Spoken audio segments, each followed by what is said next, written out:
আসসালামু আলাইকুম। আমি রসিম আহমদ আপনাদের সামনে আরেকটি গুরুত্বপূর্ণ চাকরির ম্যাথ নিয়ে আসলাম। বিভিন্ন চাকরি পরীক্ষায় এই ম্যাথটি অনেকবার এসেছে। যদি তেলের মূল্য 25% বৃদ্ধি পায়, তবে তেলের ব্যবহার শতকরা কত কমালে তেলের ব্যয় বৃদ্ধি পাবে না? এখানে অনেক কিছু তেলের পরিবর্তে অনেক উদাহরণ দিয়ে দেয়, কিন্তু ম্যাথটা সেম থাকে। এটা কোনো পরিবর্তন হয় না যে 25% বৃদ্ধি পাইলে কত কমালে ওই দ্রব্যটার ব্যয় বৃদ্ধি পাবে না। তাইলে আমরা মূল্যটা হ্রাস পাবে। তাহলে মূল্য হ্রাসটা কীভাবে বের করব?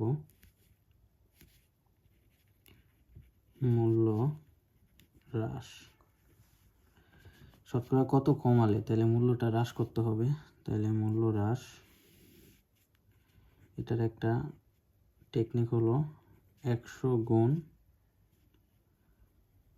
যতটুকু মূল্য বৃদ্ধির হার দেওয়া থাকবে, হার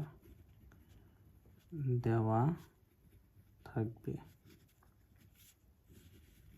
বাই 100 প্লাস,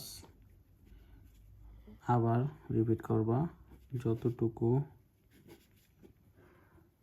মূল্য বৃদ্ধির হার দেওয়া থাকবে।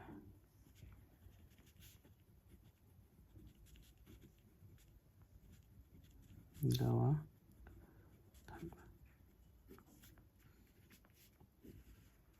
তাহলে 100 ইন্টু দিয়ে দিয়েছে 25%, তাহলে 25, 100 যোগ 25, তাহলে 25 100 হলো 2500,